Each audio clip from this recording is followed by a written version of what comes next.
estado enseñando durante todo este periodo de fe y de esperanza.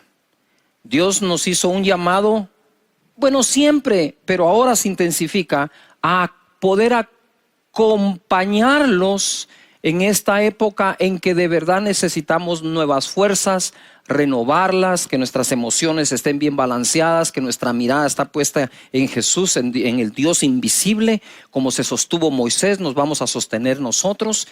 Y entonces, dentro de estas enseñanzas, llegamos a ese punto en donde entendimos y comprendimos, leímos de que somos tan bendecidos como Jacob. A Jacob Dios lo bendijo y le dijo que la bendición del Omnipotente esté contigo y la bendición de Abraham. Esa bendición de Abraham, que fue pasada a Isaac, que fue pasada a Jacob, pareciera quedarse como que en el pueblo de Israel o en el pueblo judío. Pero cuando Cristo Jesús vino, según Gálatas 3, 13 y 14, lo mencioné en el mensaje, en uno de los mensajes, es que la bendición de Abraham fue trasladada a los gentiles. Por eso es esa frase que yo digo, bueno, entonces debemos pensar, hablar, actuar y reaccionar como bendecidos que somos.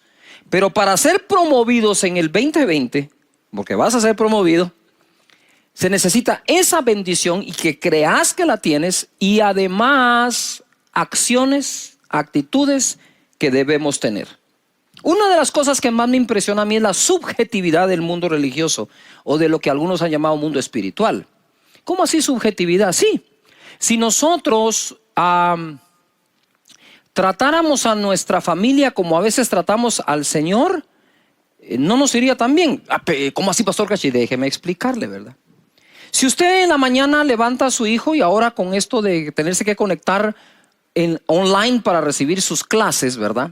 Si tú le dices al niño, hey, las clases van a empezar a las 8, deberías ya estar despierto, bañado, arreglado, tus útiles, tu cuaderno, tus lapiceros, listo para tomar las notas, las clases, hacer las tareas. Y él te dice, ay, mamá, hoy siento del Señor que no debo recibir clases. Y tú dirías, oh, rabasanda, rabashatara, yo confirmo esa palabra, hijo mío, aleluya. Y lo dejas ahí. Yo no creo que harías eso. O qué tal si un día tú no trabajas, sea que estés trabajando en casa, ¿verdad? Home office, o si tú estás trabajando presencial porque te lo permiten en tu país y en tu empresa. ¿Qué tal si uno de estos días tú dices, se conectan todos, ¿verdad? En su Zoom o en Room o en la plataforma que estés usando, y de pronto no te miran conectado y es una sesión de trabajo, y entonces te buscan, te llaman, te mandan un WhatsApp, mira, ¿qué pasó? No estás conectado, y tú le contestas, vive Jehová, que hoy sentí del Señor un vivo celo por no trabajar. Sí, pues no harías eso, pero lo hacemos al Señor. Lo hacemos al Señor, ¿verdad? Hoy no siento adorar. Hoy no siento congregarme ni en línea ni en nada. Porque hoy siento esa subjetividad. Esa subjetividad es un elemento que va en contra de nuestro crecimiento espiritual y que conozcamos más a Dios. El hecho que Él tenga cosas sobrenaturales no significa que Él sea subjetivo. Él es objetivo. Él tiene las reglas claras. Pedid y se os dará, buscad y haréis, llamad y se os abrirá. No dice quédate en casa ahí sentado sin hacer nada. No, por favor, no estoy diciendo que salga de la cuarentena. No, estoy diciendo en el contexto general. No sé si me estoy explicando. Él es sobrenatural y a la vez muy objetivo. Muy objetivo. El perezoso será pobre, dice la Escritura. Es objetivo, tiene instrucciones y me gusta. Y hoy quiero hablarles un poco de ser más objetivos bajo bendición. ¿Qué les parece esa? Seré objetivo, seré bendecido y objetivo. Eso está buenísimo. Lucas capítulo 17, verso 7. Primero, para ser promovidos tenemos que ser personas más que útiles. No útiles, más que útiles. Verso 7, Lucas 17. ¿Quién de vosotros, teniendo un siervo que ara o apacenta ganado, al volver él del campo, luego le dice, pasa, siéntate a la mesa? ¿No le dice más bien, prepárame la cena, cíñete y sírveme hasta que haya comido y bebido, y después de esto come y bebe tú? ¿Acaso da gracias ¿Acaso da gracias al siervo porque hizo lo que se le había mandado? Pienso que no. Así también vosotros, cuando hayáis hecho todo lo que os ha sido ordenado, decid: siervos inútiles somos, pues lo que debíamos hacer, hicimos. Aquí encontramos varios grupos de personas. Tenemos los que tenían siervos y los siervos. Entonces eso es bien interesante. Mira, yo he pasado por esta parábola no sé cuántas veces y la he enseñado, pero ahora como que el Señor me dio un plus en este asunto y va a estar muy bueno. Le dice acá: ¿quién de vosotros, si tiene siervos que van al campo y regresan, cuando regresan les dicen: siéntate y come? O le dice: síguete y me sirves a mí primero y luego podrás comer tú.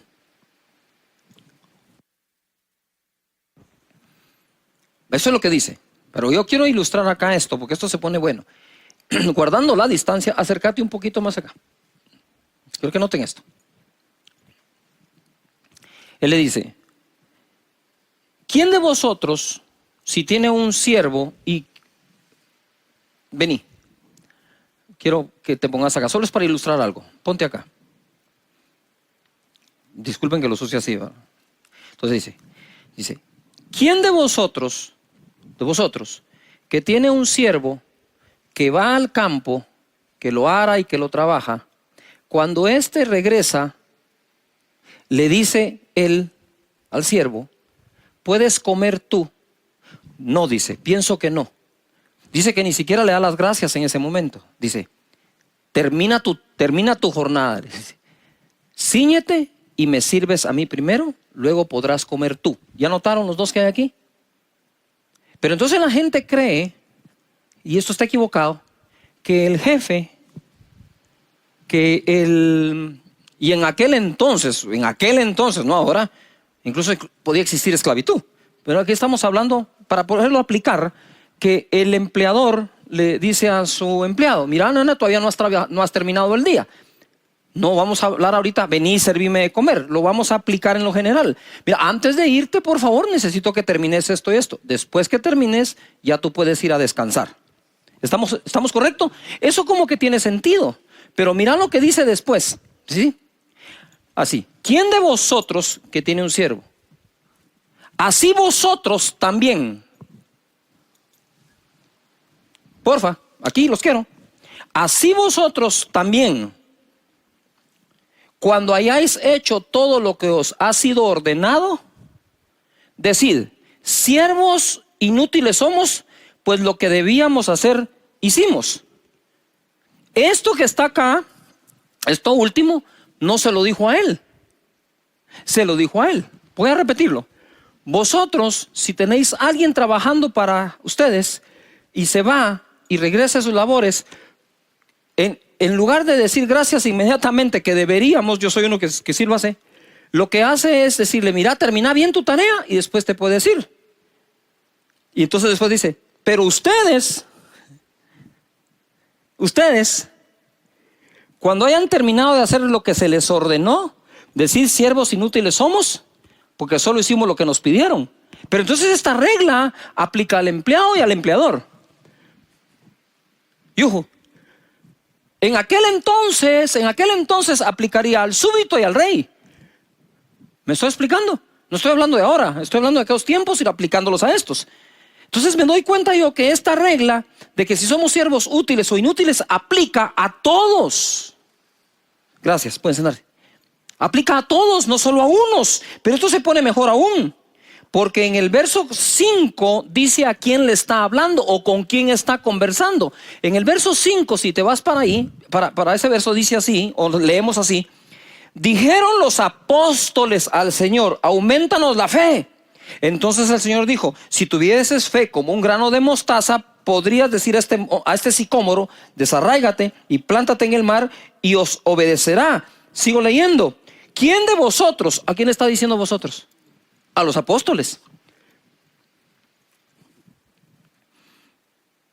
Entonces no es que se aplique solamente a la oveja, se aplica al pastor, se aplica al apóstol. No se aplica solo al colaborador o al empleado, se aplica al empleador, al jefe, al dueño. Lo que el Señor está diciendo es esto. Ahora me llama mucho la atención, porque hablándole a los apóstoles, dice: ¿quién de vosotros, si tiene un siervo que va al campo? Me huele que algunos de los apóstoles, y según entendemos Pedro, Juan, Jacob, eran empresarios. Entonces Jesús les está dando una enseñanza al empresario para con sus jornaleros. Si hubiera aplicado a Pedro: hey, tú que tienes pescadores, después de toda la jornada de pesca, cuando vienen, ¿tú les sirves un pez a él o ellos te sirven primero a ti y después se pueden ir? Entonces a ti te digo, Pedro, Juan, Jacobo, a los apóstoles, que cuando ustedes hayan hecho todo lo que les fue ordenado, digan: siervos inútiles somos, porque hicimos lo que se nos pidió. Quiere decir que los patrones o los dueños incluso de una empresa también tienen jefe, pero no se han dado cuenta quién es. Por eso Pablo decía que todo lo que hagamos, lo hagamos como para el Señor. Tú puedes decir: yo soy el empresario, el dueño de esto. Sí, pero Dios es el dueño tuyo. Y cuando hayas terminado de hacer lo que Él te ordenó.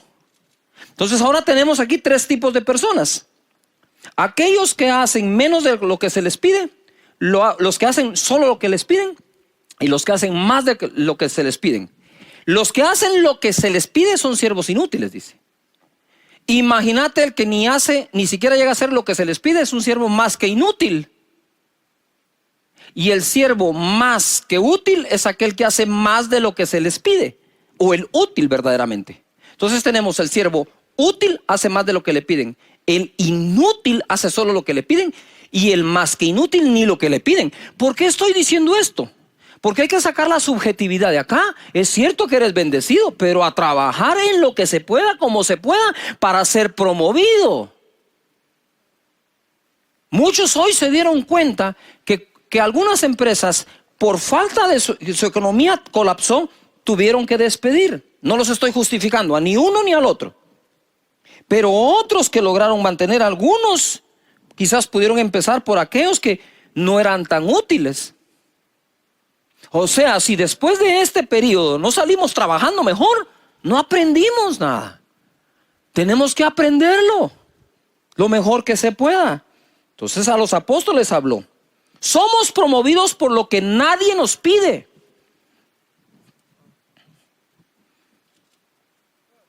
No seremos promovidos por hacer lo que nos piden. Seremos promovidos por hacer lo que no nos piden. Yuhu.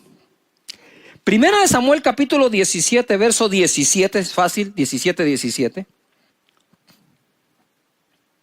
Y dijo Isaí a David su hijo: toma ahora para tus hermanos un efa de este grano tostado y estos 10 panes y llévalo pronto al campamento de tus hermanos.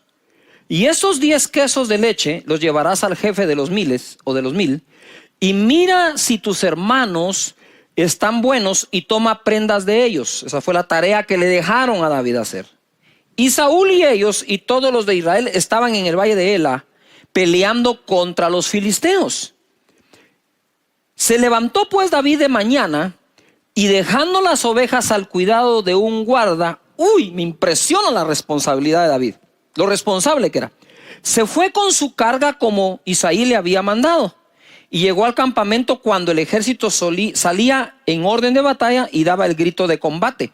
Ustedes se recuerdan, cuando David llega ahí, escucha aquella voz, ¿verdad? Que decían: el que derrote a este paladín de los filisteos, el rey lo va a enriquecer, le va a dar a su hija como esposa y también exonerará a la casa de su padre de impuestos. Y David se puso a oír la voz positiva en lugar de la negativa. Este no es el mensaje es este. David, te voy a hacer un resumen y después voy al grano. David ha sido una de las personas con corazón más saludable y humilde que he visto en toda la historia, en todas las historias bíblicas. No lo hicieron soldado. Sus hermanos eran del ejército de Saúl, él no. A él lo mandaron a traer para que tocara el arpa. Mira eso. Una tarea que parecía insignificante, una tarea, ok, mis hermanos están al frente de las batallas y a mí el arpa. Pero ojalá fuera solo así. No lo hicieron soldado, lo hicieron pastor de las ovejas de su padre. Cuando llegó el profeta Samuel para escoger rey, su padre olvidó ponerlo en la lista. Lo menospreciaron en su propia casa. Cuando llegó a la batalla contra Goliat, este lo hizo de menos llamándole un niño. Sus hermanos cuestionaron la intención o las intenciones de haber llegado, y el mismo rey Saúl le dijo que no podía contra Goliat por ser joven e inexperto, y alabó a Goliat diciéndole que era un experto en guerra. Ahora lo vemos acá, llevando un efa de un grano tostado, 10 panes y 10 quesos. ¡Qué gran tarea! No recrimina, no protesta, no se amarga. Espérame. Sí, espérame. La calidad de actitud cuenta mucho en esta época. Escribe ahí, calidad de actitud. Si estás chateando, empezá. Calidad de actitud, calidad de actitud, calidad. Mándala por favor a través de caseos.org. Nadie te puede hacer sentir de menos sin tu consentimiento. Esto lo dijo Eleonora Roosevelt. David llevó quesos y regresó con lo que el padre le pidió. Las prendas de sus hermanos para confirmar que estaban bien. Hizo lo que el padre le pidió, pero regresó con lo que nadie le pidió: la cabeza de Goliat. Espérame. Este mensajero, que reparte comida a domicilio,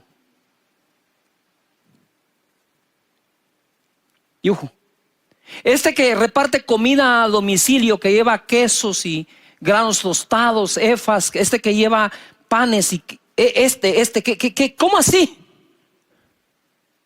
Que cuando vinieron, vengo a escoger rey entre ustedes, rey para Israel entre tus hijos, aquí están estos, no, dijo Dios.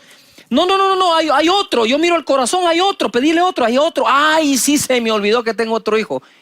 ¿Cómo se le olvida el hijo que le cuidaba el negocio? Porque el negocio era el ganado, eran las ovejas. ¿Cómo se le olvidó a Isaí el que le estaba cuidando a las ovejas, el que combatía contra osos y leones? Quizás el padre ignoraba las batallas que el hijo pasaba por proteger su ganado, su trabajo, la empresa, el negocio, el comercio. Y entonces ahora resulta que el que llevaba la comida regresa con la cabeza de Goliat. Eso que él regresó con la cabeza de Goliat es un poco de filmmaker mío, ¿va? Es decir, es un poco como de ampliar la historia. Realmente se la arranca con su propia espada, la toma y derrotó a Goliat. Entonces yo hago como una broma, ¿verdad? Que cuando él regresa donde el papá, regresa con un costal arrastrado. Eso es una broma mía, por favor. Y yo diría, y el papá le dice: hey David, ¿fuiste donde tus hermanos? Sí, ¿cómo me lo dijiste? ¿Entregaste los panes? Sí. ¿Los quesos? Sí. ¿La efa del grano tostado? También. ¿Y las prendas de tus hermanos? Aquí están. ¿Y eso que traes ahí qué es? David, ¿qué traes ahí en ese costal? Porque veo un poquito de sangre ahí. Saca la cabeza. ¿Qué es? Es la cabeza del gigante que estaba desafiando a todos los escuadrones de Israel. ¿Se la cortaste? Pues sí. ¿Dios te dijo que se la cortaras? ¿Saúl te dijo que le cortaras? No, pero ya es muy tarde. Ahora, ¿cómo se la pego? Lo importante es que está derrotado. ¿Y qué fue lo que el pueblo de Israel cantó? Que Saúl derrotaba a los 1000 y David a los 10,000, y solo había derrotado a Goliat. Pero ya la gente ahora lo miraba como el que iba a derrotar a 10,000. ¿Qué promovió a David? ¿Qué lo promovió como tal al rey de Israel? Con respeto a muchos, no fue que llegó con el arpa a cantar. Primero lo puso en la posición, la obediencia a hacer lo que le pidieron. Hasta ahí sería siervo inútil. Pero cuando hizo más de lo que le pidieron, se convirtió en un siervo que útil. Porque el que hace solo lo que le piden es ¿qué? Inútil, según la Biblia. Pero el que hace más allá de lo que le piden, ese es el útil. He encontrado un hombre útil para que sea rey de Israel. Bendito y alabado sea Dios. No puedes estar pasando esta época quejándote del trabajo que tenés, en lugar de bendecir a Dios que todavía tenés ese trabajo. Y para conservarlo tenés que dar la mía extra. Por eso Jesús enseñó a dar la mía extra. ¿Tú sabías que los romanos tenían como derecho ante los esclavos de decirle a la gente: me cargas una mía estas maletas? Y Jesús le dijo: cuando un romano les pida a ustedes ir con ellos una mía, cargando la maleta o la carga, llévenla dos. ¿Por qué? Porque cuando la gente preguntara acerca, ¿y esos que van dos mías, quiénes son? Pues son discípulos de Jesús. ¡Wow! ¡Wow! O sea que estos dan más allá de lo que le pidió el romano. Sí. Lo que Jesús hacía era que sus discípulos tuvieran una diferencia con el resto de las demás personas. Si tú dices ser un discípulo de Jesús, ponte a ser una persona útil. Y útil es hacer más de lo que a uno le piden. Abraham, Génesis capítulo 22 verso 13, lo puedes leer desde el 9, cuando Dios le pide a su hijo. Y cuando está a punto de sacrificarlo, mira lo que sucede en el verso 13. Entonces alzó Abraham sus ojos y miró, y aquí en sus espaldas un carnero trabado en un zarzal por sus cuernos. Y fue Abraham y tomó el carnero y lo ofreció en holocausto en el lugar de su hijo. Justo cuando él iba a sacrificar al hijo, Dios le habla y le dice: hey, no lo hagas, ya sé que me amas, me obedeces. Pero entonces él empieza a ver, porque dice que alzó los ojos. Alzar los ojos es andaba buscando algo, y de repente encontró un carnerito mal parqueado y dijo: te fuiste feo, ven para acá. Agarró al carnero y lo sacrificó. Y llamó a Abraham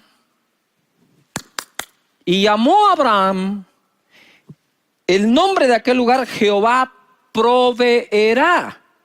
Ahora nosotros venimos y todos decimos: Jehová proveerá, copiando la frase de Abraham, pero no haciendo lo que Abraham hizo. Es decir, tú no puedes entrar a la facultad de leyes, ¿verdad? Y entrar y decir: soy abogado, aleluya, porque soy bendecido de Jehová. Estudia, vas a tener que pasar exámenes privados, tesis, todo lo que se necesite. Tú no por llegar a la facultad de medicina ya eres doctor.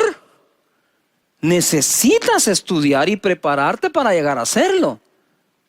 Jehová proveerá, por supuesto que proveerá. ¿Quién fue el que lo dijo? Abraham. ¿Qué hizo Abraham? Tomó el carnero y lo sacrificó. Mira lo que dice acá: Jehová proveerá, por tanto se dice hoy, en el monte de Jehová será provisto. Y llamó el ángel de Jehová a Abraham por segunda vez desde el cielo y dijo: por mí mismo he jurado, dice Jehová, que por cuanto has hecho esto, me sacrificaste el carnero y no me rehusaste tu hijo, tu único hijo, de cierto te bendeciré y multiplicaré tu descendencia como las estrellas del cielo y como la arena que está a la orilla del mar, y tu descendencia poseerá las puertas de sus enemigos. Por cuanto hiciste esto del carnero, pero además no me rehusaste tu hijo. En otras palabras, hiciste lo que se te pidió, pero por cuanto hiciste todo aquello que no se te pidió, te juro que te bendeciré y te multiplicaré. ¡Wow! Pero espérame, ¿qué fue lo que le había pedido el hijo? Sin el hijo ya no se iba a multiplicar más Abraham. La multiplicación no viene en tener nada más tus hijos, sino que tengas nietos y los hijos de los nietos. Eso es multiplicar la familia. Te bendeciré y te multiplicaré. Ahora en Hebreos capítulo 6 verso 13 hay una pequeña frase ahí que todavía lo vuelve más poderoso. Hebreos 6:13 dice: porque cuando Dios hizo la promesa a Abraham, no pudiendo jurar por otro mayor porque no existe, juró por sí mismo, diciendo: de cierto te bendeciré con abundancia y te multiplicaré grandemente. ¿qué provocó a Dios decir esto? No lo dijo cuando estuvo dispuesto a dar al Hijo. Lo dijo cuando, aparte del Hijo, también dio el carnero. Yuhu. Una de las cosas que hacemos cuando hacemos una promesa de fe es hacer eso. Es hacer ese extra. Que no tenemos por qué hacerlo, no tenemos la obligación, ni tenemos ni siquiera el deber de hacerlo, pero tenemos la voluntad de hacerlo. Moisés, mirad lo que pasó con Moisés. Dios le pidió un tabernáculo específico. Te voy a leer nada más el capítulo 25, verso 1, para ponerte en contexto. Jehová habló a Moisés diciendo: di a los hijos de Israel que tomen para mí ofrenda de todo varón que la diere de su voluntad. ¿De su qué? Voluntad. Escribe: de mi voluntad. De corazón tomaréis mi ofrenda. Esta es la ofrenda que tomaréis de ellos: oro, plata, cobre, azul, púrpura, carmesí, lino fino, pelo de cabras, pieles de carneros teñidas de rojo, pieles de tejones, madera de acacia, aceite para el alumbrado, especias para el aceite de la unción y para el incienso aromático, piedras de ónice y piedras de engaste para el efod y para el pectoral. Y harán un santuario para mí, habitaré en medio de ellos, conforme a todo lo que yo le muestre, el diseño del tabernáculo y el diseño de todos sus utensilios, así lo haréis. Aquí fue específico Dios, ¿verdad? Y aunque Dios no habita en templos de manos, Él fue el que le ordenó a Moisés hacer ese tabernáculo. ¿Sabe Dios por qué? ¿Sabe Dios por qué Él habita en nuestros corazones? Pero además se construyen templos para que vengamos y adoremos al Señor. Él sabrá. Y entonces viene acá y dice: así lo haréis. Yo subrayé ese: así lo haréis. Ahí no hay pierde. Está ordenado. Pero el templo de Salomón, yo le llamo el templo de David porque realmente el que lo ofreció fue David, el que lo construyó fue Salomón. Digamos que el templo de papá Salomón, papá David e hijo Salomón. El templo de Salomón, Primera Reyes 8:17. Y David mi padre tuvo en su corazón edificar casa al nombre de Jehová Dios de Israel. ¿Dónde lo tuvo? ¿En su qué? En su corazón. Él tuvo en su corazón edificar casa a mi nombre, al nombre de Jehová Israel. Pero Jehová dijo a David mi padre. Mira lo que está diciendo Salomón. Jehová le dijo a David mi padre. Él reconoce: mi padre tuvo en su corazón edificar un templo. Pero Jehová dijo a David mi padre: cuánto haber tenido en tu corazón. ¿Dónde lo tenía? ¿Dónde lo tenía? Cuanto haber tenido en tu corazón edificar casa a mi nombre, bien has hecho en tener tal deseo. Entonces el templo de Moisés, el tabernáculo, fue el que Dios pidió. El de Salomón, gloria a Dios, fue el que David le ofreció. ¿Ya vieron de nuevo a David? Siempre haciendo más de lo que le piden. Siempre haciendo lo que ni siquiera le piden. Ahora, existen nosotros que se ponen muy creativos, que siempre quieren hacer lo que sienten sin hacer primero lo que les piden. Entonces tú no puedes venir: ya, hoy hice esta tarea en la universidad y la que te pedimos, esa puede esperar. Está muy lindo esto, pero primero me haces lo otro, ¿verdad?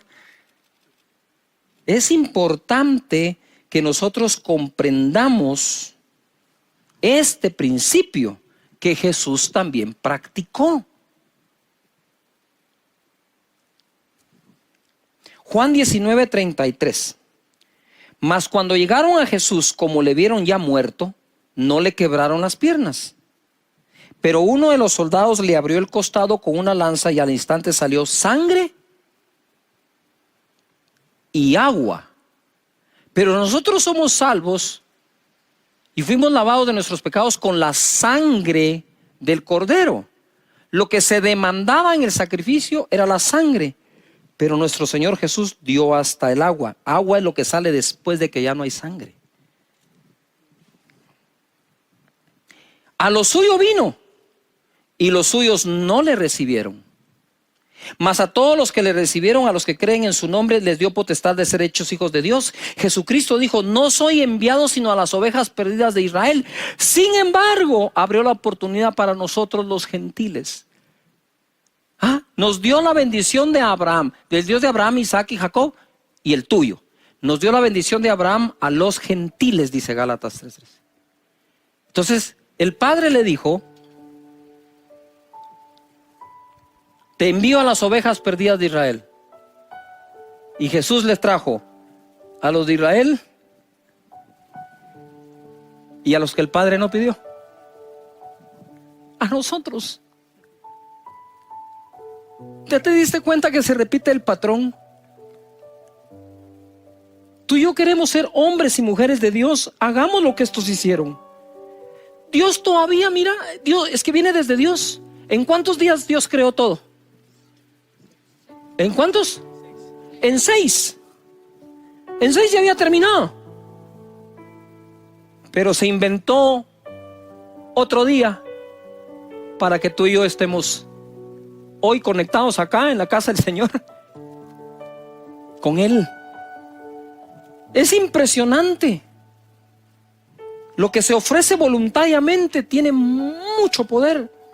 Génesis 14:18 dice: entonces Melquisedec, rey de Salem, y el sacerdote del Dios Altísimo, sacó pan y vino. Y esto queda hasta alusivo a la Santa Cena que hemos celebrado. Sacó pan y vino, Melquisedec, el sumo sacerdote, pan y vino.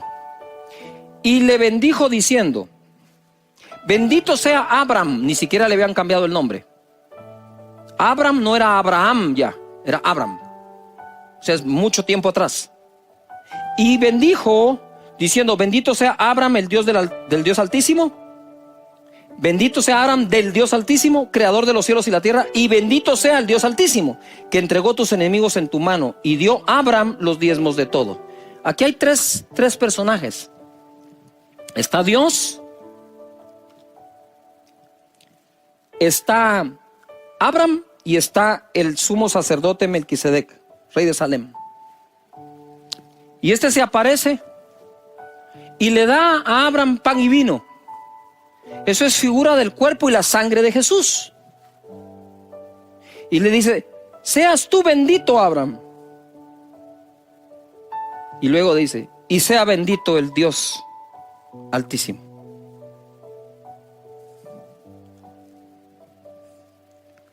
Figura de Jesús que nos bendice a nosotros, da su cuerpo y su sangre, y que bendice al Padre.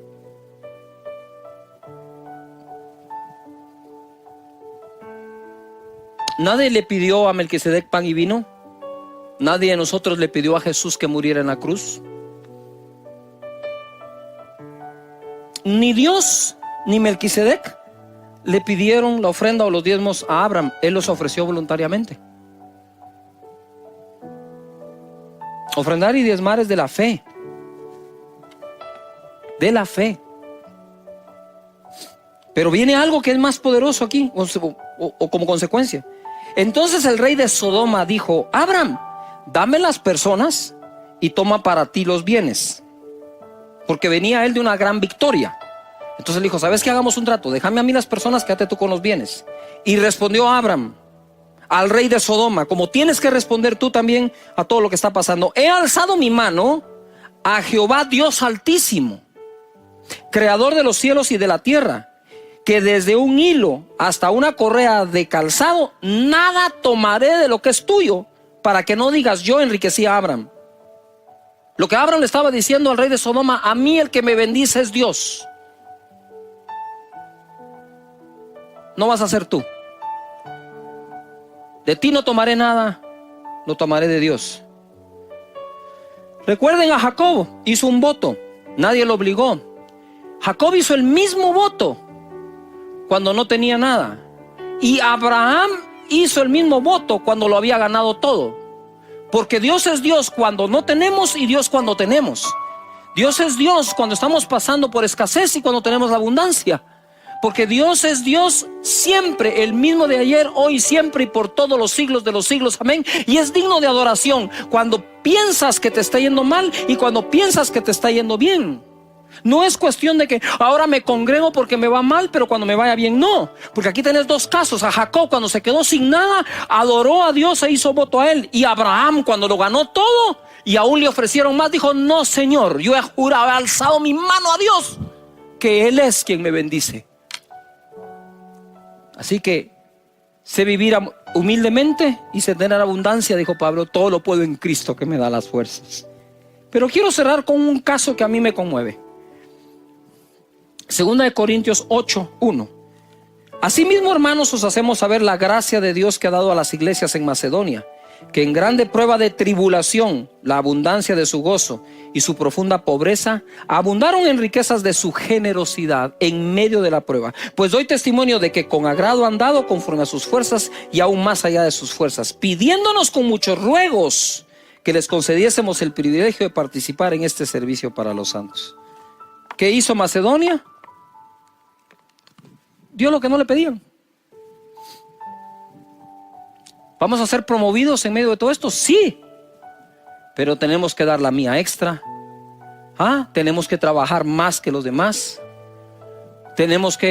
Nos piden un trabajo y entregamos ese y otro poco más. Porque eso es lo que estos grandes hombres hicieron. Y somos tan bendecidos como ellos, pero si soy tan bendecido como ellos, hay que trabajar como ellos. Me encanta saber que sin importar las circunstancias, Dios siempre bendice a su gente. Pero también tenemos que comprender que con todo este asunto del virus por todo el mundo, hay cosas que nos vamos a tener que replantear. Los expertos dicen que nada será igual después de todo esto y cuando la crisis pase, que van a haber cambios en el mundo entero. Y por supuesto, pero quiero que sepan que va a ser para mejorar. Cada vez que la humanidad ha enfrentado una situación tan estresante, tan difícil, tan llena de preocupaciones, al final surge una mejor humanidad. Y eso es lo que deseamos de todo corazón y oramos a Dios, que después de esto todos seamos mejores. Dios siempre va a hacer de todo lo que no te imaginas para que puedas cumplir tu propósito en esta vida. El Señor Jesucristo le dijo a los discípulos: vayan y hagan discípulos a las naciones. Vayan y prediquen el evangelio y sean testigos míos en Jerusalén, Judea, Samaria y hasta lo último de la tierra. Quiero leerte en Hechos capítulo 8, verso 1, lo que he llamado yo una necesaria persecución. Y Saulo consentía en su muerte. Estaban matando a uno de los apóstoles, discípulos de Jesús. En aquel día hubo una gran persecución contra la iglesia que estaba en Jerusalén. Y todos fueron esparcidos por todas las tierras de Judea y de Samaria, salvo los apóstoles. Pongan atención. Si puedes repetir, escribir, subrayar Judea y Samaria. Y dice aquí la escritura, en el verso 8, pero los que fueron esparcidos iban por todas partes anunciando el evangelio. ¿Qué cosa más curiosa? A menudo los momentos incómodos, feos y aún peligrosos son interpretados de forma lógica, pero errónea. Hasta que llegamos a nuestro destino y vamos a descubrir que todo ha contribuido a que cumplamos el propósito en nuestra vida. Jesús les había dicho: me serán testigos en Jerusalén, Judea, Samaria y hasta lo último de la tierra. Y esta persecución hizo que salieran a Judea y Samaria. Sin ella, la palabra no hubiera llegado a estos lugares, pero faltaba lo último de la tierra. Quiero hacer aquí una pausa. De verdad, hay cosas que suceden en nuestras vidas, a mí me ha pasado, en que nosotros decimos: wow, pero ¿por qué me está pasando esto? No le encuentro propósito. Y es verdad, no le encontramos propósito. Pero yo les puedo decir que si no fuera por cosas que aparentemente han sido malas para mi vida o en contra de mi vida, no estaría donde estoy cumpliendo el propósito de Dios. Y el propósito de Dios muchas veces nosotros no lo logramos comprender o entender hasta que llegamos a Él. Y una vez llegamos decimos, ahora entiendo. Si no me hubiera pasado aquello, yo no estuviera aquí. Si no me hubieran dejado sin trabajo, no tendría mi propia empresa. Es eso lo que ocurre muchas veces. Y es esa famosa historia que les he contado otras veces de aquel sacristán que estaba en la iglesia, pero no sabía leer y escribir. Y entonces cambiaron de párroco. El primer párroco lo amaba, lo quería, hacía bien su trabajo el sacristán. Y de pronto el nuevo le dice, mira, si para dentro de un mes no lees y escribís, no podés seguir siendo el sacristán. Y no pudo.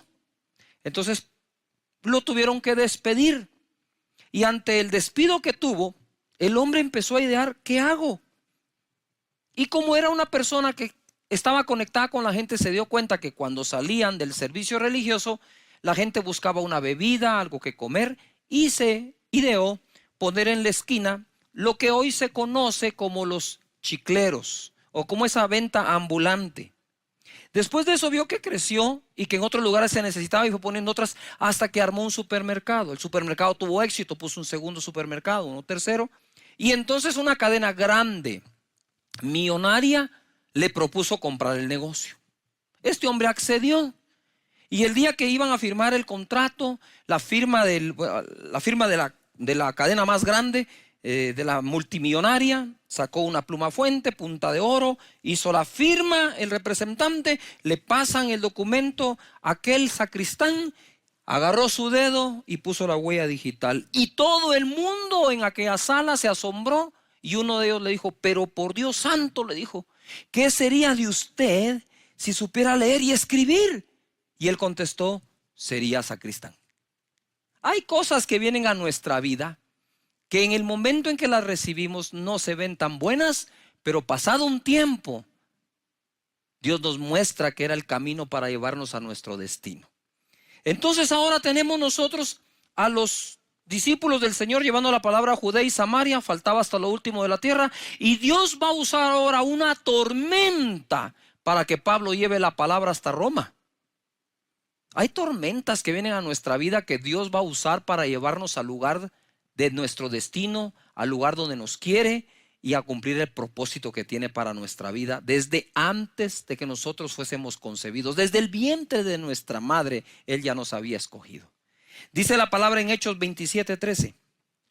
Y soplando una brisa del sur, era invierno, entonces sopló una brisa del sur, pareciéndoles que ya tenían lo que deseaban, levaron anclas e iban costeando a Creta. Pero no mucho después dio contra la nave un viento huracanado llamado Euroclidón. Y siendo arrebatada la nave y no pudiendo poner proa al viento, dice, nos abandonamos a él y nos dejamos llevar. Y habiendo corrido a sotavento de una pequeña isla llamada Clauda, con dificultad pudimos recoger el esquife. Y una vez subido a bordo, usaron de refuerzos para ceñir la nave, y teniendo temor de dar en la sirte, arriaron las velas y quedaron a la deriva. Pero siendo combatidos por una furiosa tempestad, al siguiente día empezaron a alijar. Y al tercer día, con nuestras propias manos, arrojamos los aparejos de la nave. Ahora Pablo sería llevado a testificar de Jesús a Roma, cumpliéndose así que serían testigos hasta lo último de la tierra. Una persecución llevó la palabra a Judea y a Samaria, pero una tormenta llevó la palabra hasta Roma. Impresionante lo que pasa acá. Mira, era invierno y ellos se dejaron engañar por una brisa apacible que les parecía bien, venía del sur. Entonces dijeron, wow, como que hay una canícula o como que hay algo que nos va a ayudar. Y Pablo les había dicho, no vayamos a zarpar. Aquellos se dejaron llevar por eso y se metieron en un lío que duraría semanas en el mar, a la deriva. A veces nosotros no tenemos el control de todo. A veces tú puedes tener el control de tu día en cuanto a qué horas te levantas, a qué horas duermes, o qué puedes comer, qué puedes vestir. Y ciertas cosas puedes tener el control. Pero tú no puedes tener el control, por ejemplo, del clima. En verano puede haber una tormenta. Y en medio del invierno puede haber una canícula. Y tú no dices cuándo quieres que pase, simplemente pasa. Y así nos pasa en la vida. No tenemos el control de cosas externas que no podemos quizás dominar, que somos víctimas de su daño colateral o de su beneficio colateral. Y aquí está Pablo diciendo, bueno, como no pudimos hacer nada, nos abandonamos a él y nos dejamos llevar. Ya no había control, por más que tuvieras el timón, eso iba para donde el viento los llevaba. El asunto es averiguar si hay alguien que puede controlar el viento y puede controlar las cosas que están pasando afuera. No todo será pérdida, dijo Pablo. En el verso 20 dice, y no apareciendo ni sol ni estrellas por muchos días, y acosados por una tempestad no pequeña, ya habíamos perdido toda esperanza de salvarnos. Entonces Pablo, como hacía ya mucho que no comíamos, puesto en pie en medio de ellos, dijo, habría sido por cierto conveniente, oh varones, haberme oído, y no zarpar de Creta tan solo para recibir este perjuicio y pérdida. Pero ahora os exhorto a tener buen ánimo, pues no habrá ninguna pérdida de vida entre nosotros, sino solamente de la nave. ¿Qué pasó? Están a la deriva, no tienen el control del viento, no responde el timón, van para donde el viento los lleve, no saben a dónde están yendo. ¿Por qué? Porque aparte de eso no miraban las estrellas, no miraban la luna, y ellos al navegar por eso seguían. Ahora, si ellos ya ni eso tienen, dicen, miren, ahora sí no sabemos ni para dónde vamos. Y de verdad, les quiero confesar algo. Hay cosas que están pasando que por más que la gente especule para bien o para mal, no sabemos para dónde van. Pero sí podemos saber quién es el que nos lleva. El dueño de los vientos es quien nos lleva. Y eso a mí me hace sentir seguro. Tú sabes que a veces es al revés. Yo he tenido épocas en que puedo administrar todo, en que puedo, entre comillas, tener el control de la mayoría de las cosas. Pero hay días, ¿no? Días, meses, años en que somos totalmente vulnerables porque literalmente, y esto por favor no lo digo con un son de abandono, pero literalmente estamos en las manos de Dios. Y no se va a caer una hoja de un árbol sin que sea su voluntad. Sin señales en el cielo para poder navegar, era más fácil perder toda esperanza de vida. Y dice ellos, perdieron toda esperanza de vida. Dijeron, vamos a morir. Así de dramático y de peligroso estaba el mar. El habría no existe. Habría sido mejor que me escucharan, sí, pero no te escucharon, Pablo. ¿Y qué podemos hacer? ¿Usted sabe cuánta gente vive en el habría, en el hubiera, en el pasado? Si mis padres no se hubieran divorciado, pero se divorciaron. Si mi papá no hubiera muerto, pero falleció. Si hubiera nacido en otro lugar, pero no naciste allí, naciste donde estás. O sea, hay cosas que no puedes cambiar e insistir en cambiarlas. La gente me pregunta a mí, ¿usted cambiaría algo del pasado? No. ¿No cambiaría la separación de sus padres? No. Porque yo no sé si este hogar en el que viví hubiera estado totalmente completo, yo no estaría aquí. Quizás si hubiera tenido una vida más cómoda con toda la familia completa, no hubiera sacado fuerzas de adentro contra lo que la vida me estaba presentando y no dejarme vencer. No tendría las fuerzas que hoy tengo. No, yo no cambiaría nada, ni lo bueno ni lo malo. ¿Por qué? Porque si cambio lo que aparentemente para mí es malo, si yo pudiera hacer eso, yo no sé si teniendo todo lo bueno yo hubiera terminado siendo malo. No puedo, no sé qué pasaría. Entonces, si me hubieran hecho caso, no existe. Y él dijo, si mejor me hubieran hecho caso, miren en lo que estamos metidos por no haber hecho caso, pero entonces él reacciona y dice, pero ahora os exhorto a tener buen ánimo, no vamos a perecer. No es tiempo de andar señalando, ni juzgando, ni condenando, porque en medio de la situación que estamos viviendo en el planeta, seguramente van a haber errores. Pero no podemos salir nosotros condenando a alguien que pudo haber cometido un error encima de que ya se siente mal por haberlo cometido. De esa manera nosotros podemos sacar nuestra nave adelante con todos los que van. En el verso 23, ahora dice él, mire, nadie va a perecer. Verso 23, porque esta noche ha estado conmigo el ángel del Dios de quien yo soy y a quien sirvo. Y como he dicho otras veces, Dios sabe cuidar su propiedad. Diciendo, Pablo, no temas, es necesario que compadezcas ante César. Y aquí Dios te ha concedido todos los navegantes o todos los que navegan contigo. Por tanto, oh varones, tened buen ánimo. Por favor, en casa, si puedes decirle a la gente de la par, si estás usando mascarilla, pues qué buena onda, dile, ten buen ánimo, ánimo, ánimo. Es muy difícil a veces pedirle a la gente ánimo en una situación como esta. O sea, se está metiendo el agua en el barco. No tengo estrellas que ver. Y viene Pablo a decirme, tengan ánimo. Y dice, espérame, tengan ánimo. ¿Cómo así tengan ánimo? Si ninguno va a perecer y no estás viendo. O sea que ahora te creemos que nadie va a perecer con semejante tormenta a la par y querés que tengamos ánimo. Siempre va a aparecer uno hablando así. Pero siempre van a aparecer aquellos que dicen, ya cállate, hombre, escúchalo, oílo. Tengamos buen ánimo. Y en ese momento le dice, tengan buen ánimo, porque yo confío en Dios, que será así como se me ha dicho. Quiero hacerles una pausa aquí, no una pausa, sino quiero irme atrás en este evento o suceso. Quiero ir al verso 10 y ustedes van a notar un cambio en esto. ¿Cómo veía Pablo todo antes de oír a Dios? Verso 10, diciéndoles, varones, veo que la navegación va a ser con perjuicio y mucha pérdida. Así estamos varios, ¿verdad?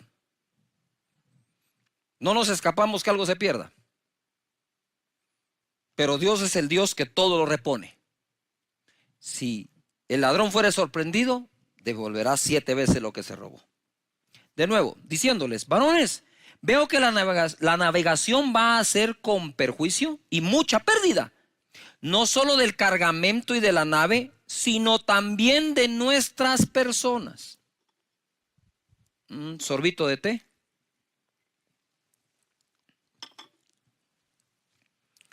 Pablo vio las cosas de manera diferente cuando consideró lo que Dios decía. Al principio dijo, se perderá también las vidas de algunas personas.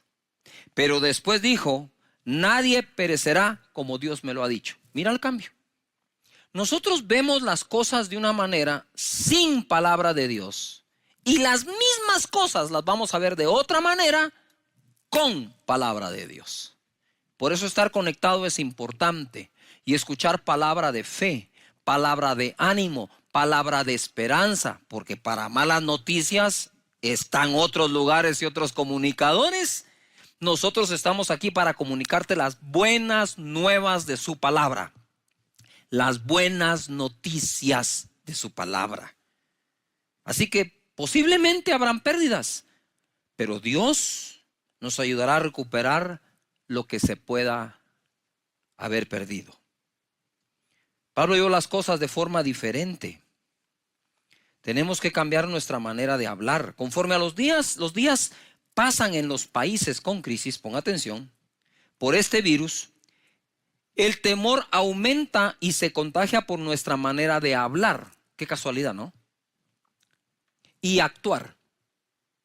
Y las cosas así empeoran. Pero si oímos a Dios, los pronósticos pueden cambiar. Te voy a contar algo. Las peticiones de oración que llegan a nuestro ministerio eran encabezadas en un inicio por la sanidad, las finanzas, fe y familia. Ahora con la crisis, la familia pasó al segundo lugar. Yo le pregunto, Señor, ¿por qué? las peticiones antes no eran tanto por la familia, sino por otros temas, y ahora de pronto es por la familia. Primero, obviamente, no querés ver a un familiar enfermo. Pero la segunda es porque conforme pasa el tiempo y los países que están o estamos en cuarentena, está la familia adentro, se empiezan a dar cuenta que su dinámica, su interrelación no estaba tan buena como suponían que estaba. El joven, y quiero hablar ahora de los jóvenes, el joven que llegaba a la casa y no quería mucha relación con los padres y se escondía un poco en su dormitorio y se ponía en redes sociales. Ahora no es un ratito el que llega y se esconde, tampoco puedes pasar todo el día y todos los días ahí metido, ahora tiene que interactuar. Y se da cuenta que en la relación están chocando, se están dando cuenta que en la relación, y eso estresa. Mira, los comentarios que hacemos en familia acerca del futuro, acerca de la ansiedad, el temor, el pavor que da lo que habrá de venir, son voces. Y alguien tiene que tomar el liderazgo en la casa para ser la voz oficial, el vocero de parte de Dios que trae paz, sosiego y seguridad. Ya yo quiero imaginar las conversaciones en algunas casas. Ya viste que te dije, no tenías que haber comprado eso, no, que ahora que estamos a unos meses de esto, mira, y ahora que vamos a... Y empiezan a tirarse las culpas los unos a los otros. Señores, es lo mismo de Pablo. Si me hubieran hecho caso, no estaríamos en este problema. Pero ahora sí les quiero decir, ánimo todos, porque vamos a salir adelante. Familias, ámense unos a otros, reconcíliense unos con otros.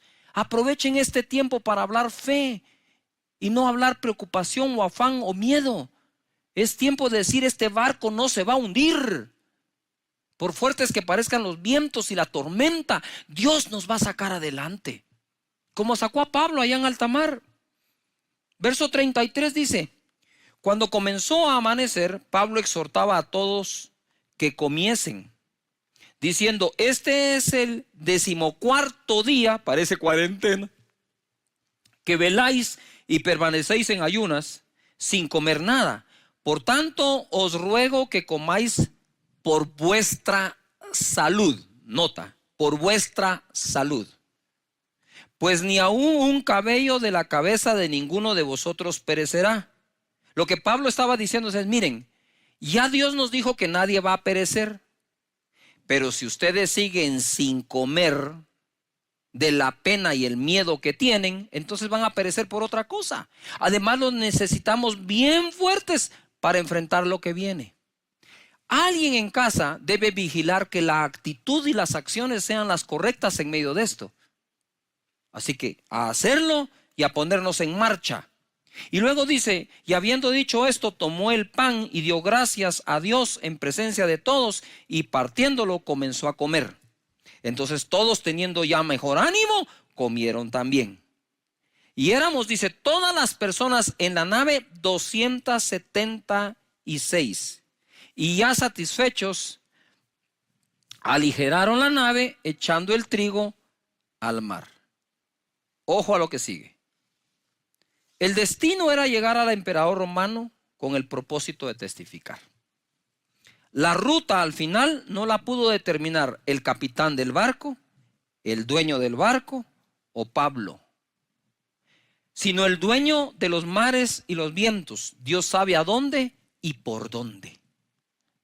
Las personas que iban en este barco se tuvieron que aguantar para llegar a donde Dios los quería llevar. Ojo, pronto, no solo Pablo, todos descubrirían su propósito. Aunque el capitán tenía el timón, no tenía el control. Dios los llevó a un puerto seguro a cumplir aquello para lo cual habían nacido todos los que iban en la nave. Yo quiero bendecir tu vida, quiero bendecir tu casa, quiero bendecir cada miembro de tu familia y poderte decir que nosotros como personas también somos una nave. Y Santiago dice que la boca nuestra es la que nos conduce a un buen destino.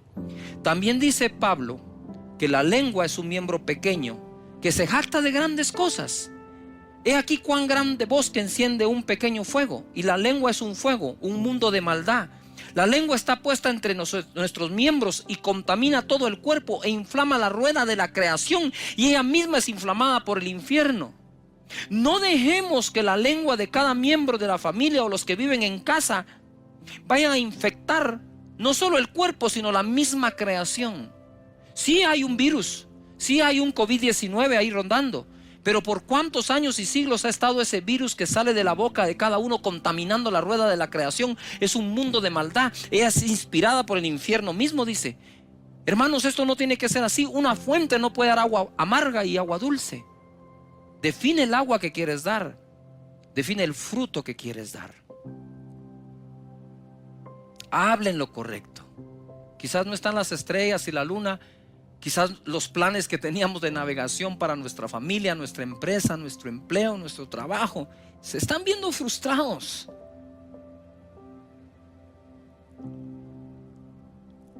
Pero Dios controla el viento que nos está llevando. Él no nos ha dejado, no nos ha abandonado, nunca lo hará, nunca lo ha hecho. Él no sabe qué es eso. Él no va a practicar el verbo abandonar con nadie. Él es nuestra esperanza, nuestra roca, nuestro refugio fuerte. Padre, bendice cada familia que está en casa, cada persona, aquellos que viven solos. Te pido en el nombre de Jesús que tú ministres sus pensamientos con tu palabra, que ese miedo que tiene de naufragar en medio de esta tormenta mundial y que no teniendo el control se tienen que abandonar en sentido figurado a donde el viento nos lleve, sepan que nos va a llevar a un buen lugar. Señor, los bendigo en Cristo Jesús. Oro por su bienestar, por su protección, por su salud.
Oro por la reconciliación de los miembros de cada familia, de los que viven en una misma casa, bajo un mismo techo. Oro para que no agreguen estrés a la situación, sino paz y tranquilidad. Que oren y crean y confíen que no se ha visto justo desamparado, ni nadie de ellos, de su descendencia, mendigar el pan. Que crean que Jesús es nuestro Señor y Salvador, y por su herida fuimos nosotros curados. Que crean que en sus simientes serán benditas todas las familias de la tierra. Muchas gracias en el nombre de Jesucristo. Y tú que quieres recibir a Jesús en esta oportunidad, repite conmigo: Señor Jesús, en este momento te abro mi corazón, perdona mis pecados, dame la vida eterna. Gracias, Señor Jesús, porque desde hoy nazco de nuevo, soy una nueva persona, y el día que yo muera iré contigo, porque tú eres mi Salvador, mi Señor, y mi nombre se ha escrito en los cielos. Partiendo la vez pasada acerca de cómo combatir ese virus del temor, ese virus que se está expandiendo por todas partes, y le estamos pidiendo a Dios que Él detenga, que haga esto, el daño mínimo en todos los países, incluyendo Guatemala. Hoy quiero hablar acerca de vencer el virus que le he llamado preocupación 2020. La palabra de Dios dice en Efesios 6:16: sobre todo tomad el escudo de la fe, con que podáis apagar todos los dardos de fuego del maligno. La fe, como hemos enseñado, nos sirve para emprender, nos sirve para hacer algo. Dios la dejó, es el mayor capital que tenemos dentro de nosotros, porque al que cree todo le es posible. Pero también hay una época para reconocer que la fe nos sirve para defendernos. Ponga atención a lo que Pablo dice: para apagar los dardos del maligno. El maligno es un ser real, existe y ataca. Y sus ataques, según esta escritura, la hace a base de dardos. Y para eso tenemos la fe. Entonces tenemos una fe para emprender esa empresa, para emprender ese negocio, para emprender una familia. Pero vienen épocas en que la fe se necesita como un escudo para defendernos, ponernos a la defensiva y apagar esos dardos. Pero una cosa interesante es que Pablo dice, tomen el escudo de la fe. Quiere decir que yo podría tener el escudo de la fe y no estarlo usando. Entonces salimos a la defensa con cualquier cantidad de métodos y de cosas que hemos aprendido, y a veces dejamos el escudo de la fe de último, cuando tenemos que tomarlo desde el inicio. Entonces cualquier cosa, cualquier ataque del enemigo, con fe lo podemos contrarrestar. Así que levanta ese escudo de fe en tu casa. Dile a tu familia que hay un escudo de fe para defendernos de los ataques. Dile a tu gente. Obviamente muchas de los países donde nos ven ya no pueden ir a las empresas. Se ha dado lo que es una cuarentena, como aquí en Guatemala. Y entonces lo que necesitamos hacer es poder por mensajito, por video, decirle a todos, hey, levantemos el escudo de la fe. Es más, ese es un buen momento para que tú puedas escribir en algún lugar, y luego de que hayas usado el dispositivo para estar conectado aquí, mandar ese mensaje, todos levantando el escudo de la fe. Esa es una manera de pasar este tiempo. Y la otra es la prudencia. Les dije la semana pasada que nosotros necesitamos ser prudentes, porque Isaías 40:14, y esto es solo para repasarlo, dice, ¿a quién Dios pidió consejo para ser avisado? ¿Quién le enseñó el camino del juicio, o le enseñó ciencia, o le mostró la senda de la prudencia? ¿Cómo es posible que el Dios todopoderoso, el Dios que con su mano formó la tierra, con sus dedos, el Dios que dijo sea la luz y es hecha, el Dios que se levanta y calma la tempestad, conozca la prudencia y sea prudente? ¿Cómo puede ser esto posible? Prudencia. Y hablando de prudencia, se ha hecho un hashtag por todos lados que se llama quédate en casa. Y lo mismo lo dice Dios. Esto que me encontré en esa escritura está que le vuela la cabeza a uno. Isaías 26:20. Allí en tu dispositivo, donde quiera, vas a poderlo subrayar. Vea la Biblia. Isaías 26:20 dice, anda, pueblo mío, entra en tus aposentos, tu casa, tu cuarto, cierra tras de ti las puertas, escóndete un poquito por un momento, en tanto que pasa la indignación. ¿Qué es lo que está diciendo aquí? Cierra tras ti las puertas, ya las cerré, y dice, escóndete un poquito, por un momento, en tanto que pasa la indignación. Cuando yo estaba leyendo este pasaje, vino a mi mente los 40 años que el pueblo de Israel pasó en el desierto. Digo, si el pueblo pudo pasar 40 años en el desierto y vio la mano de Dios, la columna de fuego, la nube, la provisión, el maná, el agua, ¿por qué no pasar nosotros esa cuarentena o ese tiempo en casa, escondidos un poquito, por un momento, hasta que la indignación pase? Es impresionante cómo Dios te pide eso. En el Salmo 91:10 leímos también, no te sobrevendrá mal, ni plaga tocará tu morada. Está hablando de el lugar de la morada, está hablando del lugar donde habito, donde estoy, la casa. De esa manera nosotros vamos a contener una invasión de este virus a mayor escala. Déjeme darle este dato es conocido ahora por todos. De el 100% de la gente que se infecta, no todos se afectan. Es decir, el infectado no necesariamente desarrolla la enfermedad. De los que desarrollan la enfermedad, estamos teniendo a nivel mundial entre el 2 y el 3% de mortandad. Si quitamos la gente de mayor de 70, 80 años, se reduce quizás a menos del 2. ¿Qué quiere decir eso? Que del 100 personas que se afectan o se enferman, la estadística nos dice que 97, 98 personas van a salir adelante. Y en eso tenemos que fijarnos que Dios ha sido tan misericordioso en este caso, que de esos 100, 98, según la estadística, salen adelante. Bendito sea Dios. ¿Qué entonces, si la estadística está así, cómo puedo ayudar para que más gente no se contagie? Pues estando en casa, porque dice la plaga no tocará tu morada. Ahora, ya dentro de la casa hay una segunda morada. Dice el Salmo 91, pero en el verso 1. Morando, dice, morando bajo la sombra del Omnipotente. El que habita al abrigo del Altísimo, el que habita al abrigo del Altísimo, morada, bajo la sombra del Omnipotente.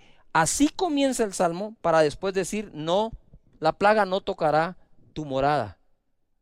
La casa es una, y adentro de la casa tener nuestros minutos para adorar a Dios y para poder nosotros habitar al abrigo del Altísimo, morar bajo la sombra del Omnipotente. Cuando se celebró la Pascua, Moisés no pudo salir de la casa, todo el pueblo de Israel se quedó en casa y allí la celebraron. Comieron del cordero, ¿verdad? Pusieron la sangre del cordero en los dinteles de las puertas, y quiero declarar que esa sangre sigue estando en los dinteles de nuestras puertas, las puertas de la casa. ¿Me estoy explicando acá? Por lo tanto, es bueno la prudencia. Di no al miedo, sí a la prudencia, y si tienes que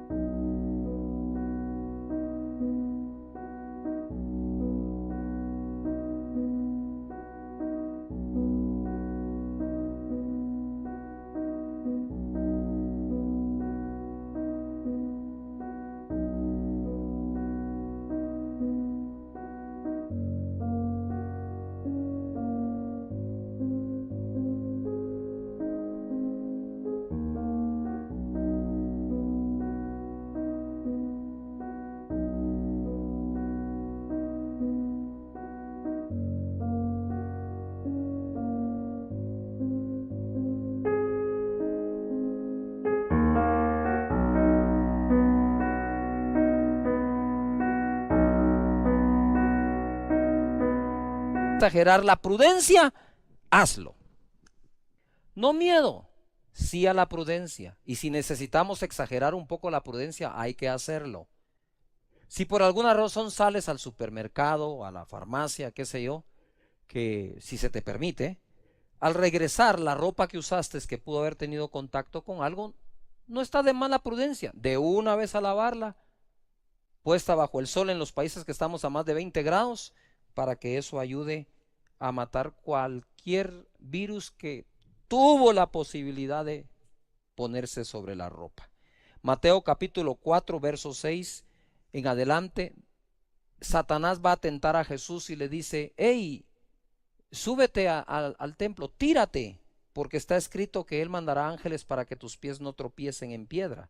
Y Jesús le contesta, escrito está también, no tentarás al Señor tu Dios. Tentar al Señor Dios sería, como está escrito que Él va a proteger mis pies para que no tropiecen en piedra, entonces me tiro. Eso es tentar a Dios. Él nos protege, ¿verdad? Entonces Él te va a proteger. ¿Qué pasa si agarras un carro a 200 kilómetros por hora? Como mi pastor decía, a los 100 ya se bajaron los ángeles, pues. Por lo tanto, tenemos que ser, ¿qué? Prudentes. Bueno, ya hablamos de la prudencia, es importante, y que sepamos lo siguiente. El Dios nuestro, el que nos motiva la fe para los milagros, es el Dios que nos enseña que la ciencia es escudo, que el conocimiento y la sabiduría proceden de sus labios.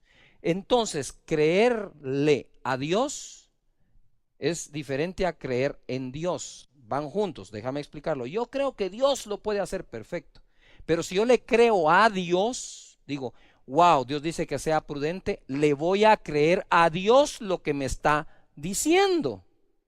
Qué bueno por la palabra profética en estos tiempos, que todo va a estar bien. Pero qué bueno por la palabra de prudencia, sabiduría, conocimiento y ciencia, que también Dios la da. Pablo dice en Filipenses 4:6, por nada estéis afanosos. Ahora voy tras este virus, el virus del afán 2020 o la preocupación 2020. Por nada estéis afanosos, sino sean conocidas vuestras peticiones delante de Dios con toda oración y ruego, con acción de gracias, y la paz de Dios, que sobrepasa todo entendimiento, guardará vuestros corazones y vuestros pensamientos en Cristo Jesús. Miren, ¿cómo le digo esto? Es difícil decir que no nos preocupa. Es difícil decir que no nos entra el afán. Claro que sí. Pero el apóstol Pablo fue claro diciendo, no se afanen por nada, sino que hagan notorias delante de Dios sus peticiones. Hacen notoria la petición delante de Dios. Si bien es cierto, Dios ya conoce todas nuestras necesidades, si yo uno los dos versos, donde Él conoce las necesidades y hacer notoria la petición, puedo concluir, Dios ya conoce mi necesidad, lo que ahora necesita conocer es mi petición. Pidamos a Dios por todo aquello que nos está cargando de afán. Empezó todo con el miedo al virus, pero ahora el mayor miedo es la recesión económica.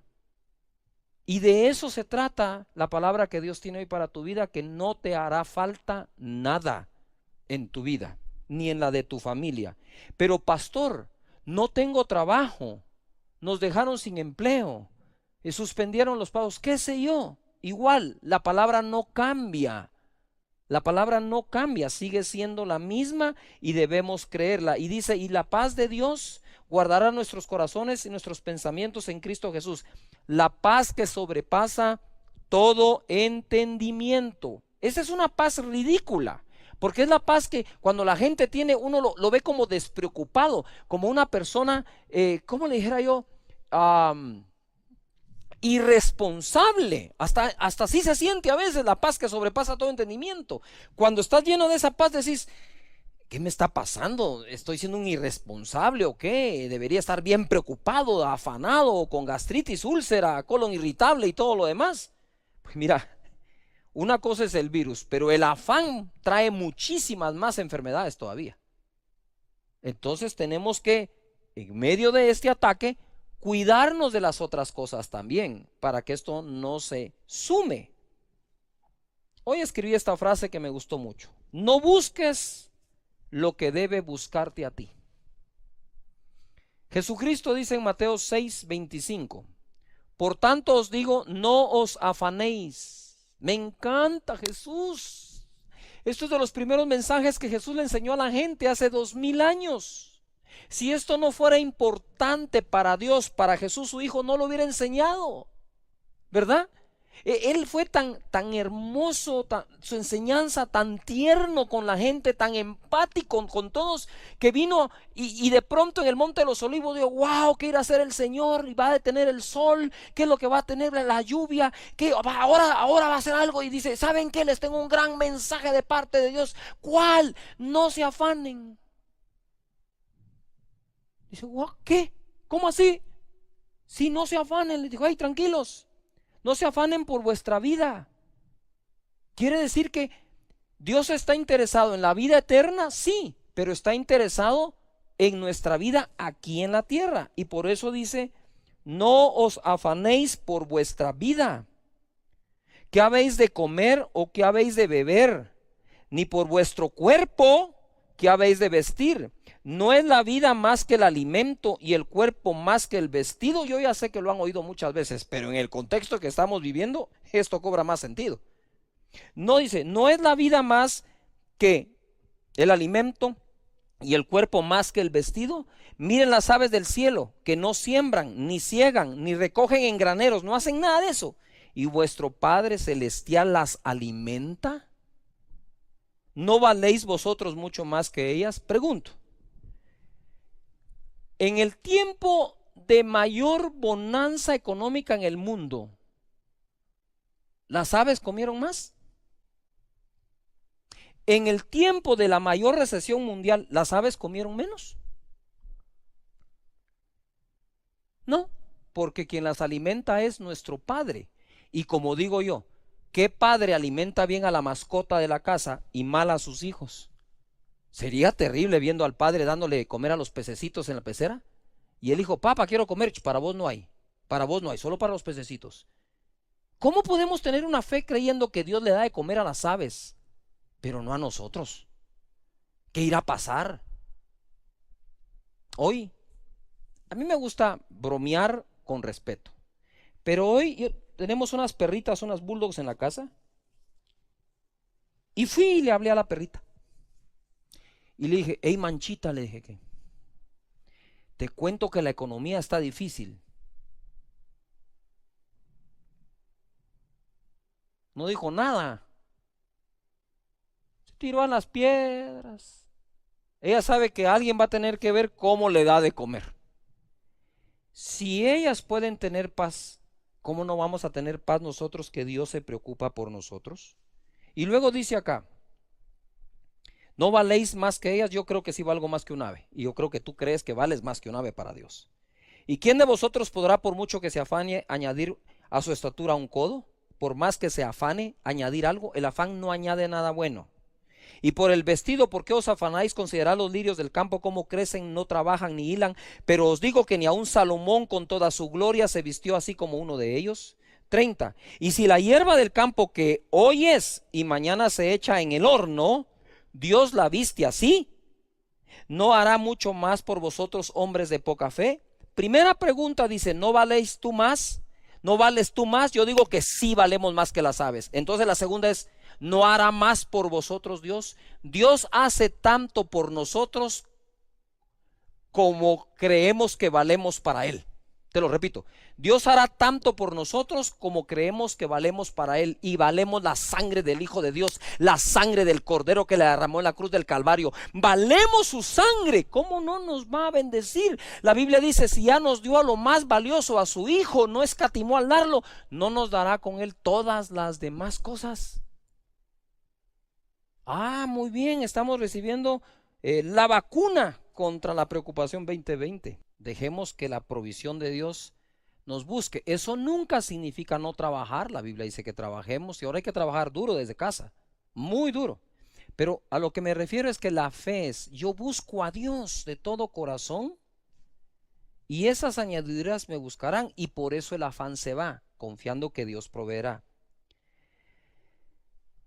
Esta mañana amanecí orando a Dios y pidiéndole al Señor, Señor, ¿cuál es la palabra que tienes pronta, a tiempo, para las personas que van a estar conectadas escuchando? Y de pronto me pareció como, ¿y aquí qué pasó? Porque me habla del Salmo 23. Y dice la escritura en el Salmo 23, en el verso 1, Jehová es mi pastor. ¿Cuántos de ustedes creen que Jehová es su pastor? Decimos muchos, es que Dios es mi pastor. Entonces mira, Dios es mi pastor, nada me faltará. La primera declaración del rey David fue esa. Estás hablando de un rey. Estás hablando de una persona que tenía cualquier cantidad de recursos. Sin embargo, él no cambió su creencia. Por más recursos que pudiera tener o en tiempo de escasez, David dijo siempre, Él es mi pastor, Dios, y a mí nada me faltará. Nota algo, está hablando en futuro, no me va a faltar nada, nada. Y este salmo, como lo he enseñado otras veces, es progresivo. Mira, Jehová es mi pastor, nada me faltará. En lugares de delicados pastos me hará descansar. Junto a aguas de reposo me pastoreará, confortará mi alma. Ojo, si creo que Dios es mi pastor, eso implica que creo que no me va a faltar nada. Y si creo que no me va a faltar nada, entonces puedo hacer tiempo para descansar. En lugares de delicados pastos me hará descansar. Y si descanso, en ese descanso es que Dios viene y nos pastorea. Y en ese pastorear nos conforta nuestra alma. Entonces esa alma que está ahora atribulada por el virus, atribulada por el trabajo, atribulado por los ingresos, atribulado. ¿Tú sabes cuánto empresario en este momento está atribulado? Esas empresas que viven mes a mes justo los ingresos son sus gastos, que apenas sacan algo de utilidad. Hay un afán terrible. que no deja dormir a las personas. Pero quiero decirte que debes desarrollar esa confianza que no te va a faltar nada. No te va a faltar nada porque Él es tu pastor. Él es un Dios bueno, es un buen Padre. Y te va a confortar, tu alma va a ser confortada. Y luego dice, me guiará por sendas de justicia por amor de su nombre. Ojo al 4, aunque ande en valle de sombra de muerte, no temeré mal alguno porque tú estarás conmigo. Y Él se anticipa. Él no está viviendo en un valle de sombra en este momento. Él está hablando en futuro. De una vez está hablando, si algún día tengo que pasar por un valle de sombra de muerte, no temeré mal alguno, porque tú estarás conmigo. Tu vara y tu cayado me infundirán aliento. Aderezas mesa delante de mí en presencia de mis angustiadores, unges mi cabeza con aceite, mi copa está rebosando. Ciertamente el bien y la misericordia me seguirán todos los días de mi vida. El bien y la misericordia te andan siguiendo. Eso es tener un síndrome de persecución positiva. ¿Sabe que hay gente que todos los días se levanta pensando que le va a ir mal en algo? Y hay otras personas que no importa qué pase, siempre se levantan pensando que algo bueno les va a pasar. Si Dios es tu pastor, piensa que algo bueno te va a pasar hoy. El bien y la misericordia te seguirán y en la casa de Jehová moraré por largos días. Hablando de eso, si no has podido venir a la casa llega a la tuya. Aquí vamos a estar para ustedes, trabajando para llevarles el mensaje que Dios nos dé. Y quiero llegar a esta porción que tocó muchísimo mi corazón. En el Salmo 37:25 dice el rey David: joven fui y he envejecido, y no he visto justo desamparado ni su descendencia que mendigue pan. Y estoy meditando en esa palabra y como que la vida de David pasó por mi mente. ¡Wow! Aquel joven mozo bien parecido que vivió en la casa de su padre, allá atrás, pastoreando las ovejas, defendiendo las ovejas de su padre del oso, del león y de cualquier peligro. Aquel hombre que llegó a ser rey, aquel hombre que derrotó a Goliat, aquel hombre que pasó por todo tipo de pruebas, vio de todo, porque la posición en que estaba, veía de todo en la vida. Él vio el desafío contra el ejército de Israel, él vivió la persecución del mismo rey, él vivió en una cueva, ¿verdad?, con todos los perseguidos, él vivió el desarrollo de los valientes de David, él vivió el hecho que uno de sus hijos quiso destronarlo, él vivió el momento en que su hijo murió, él vivió todas esas etapas. Él pudo haber dicho: he llegado a viejito, fui joven y llegué a viejo, llegué a anciano. Déjame darte otra escritura, dice la Biblia que David murió lleno de riqueza y de días. Él vivió todo eso. Él vivió cuando Dios le dijo: hey, mira, no me vas a construir tú el templo, me lo va a construir Salomón, tú derramaste mucha sangre. Él vivió todo eso. Y él dice: yo he visto de todo, pero hay una cosa que no he visto. Y ya estoy viejo. Y he tenido mucha experiencia. Y lo que no he visto es a un justo desamparado, ni a su simiente que mendigue el pan, su descendencia. Y yo te digo acá que ninguno de nosotros va a ver en este tiempo, por crisis que exista, por recesión mundial que pueda llegar a haber y a existir, no vamos a ver a nuestros hijos mendigar el pan. Porque si nosotros somos, siendo malos, vamos a darle buenas cosas a nuestros hijos, que si nos piden un pan no le damos una piedra, que si nos piden un pescado no le damos nosotros una serpiente o un escorpión si nos piden un huevo, sino que le damos buenas cosas, cuánto más nuestro Padre dará buenas cosas a los que se las pidan, dice la Escritura. No podemos fallarle a Dios en confianza. Tenemos que mostrarle a Él la confianza, ¿verdad? Y decirle: Señor, tú eres nuestro proveedor y lo vas a dar todo por nosotros.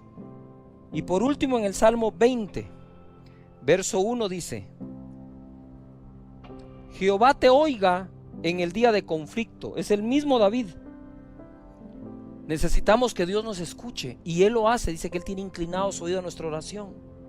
El nombre del Dios de Jacob te defienda y te envíe ayuda desde el santuario y desde Sión te sostenga. En estos dos versos veo 4 cosas poderosas. Dios nos oye.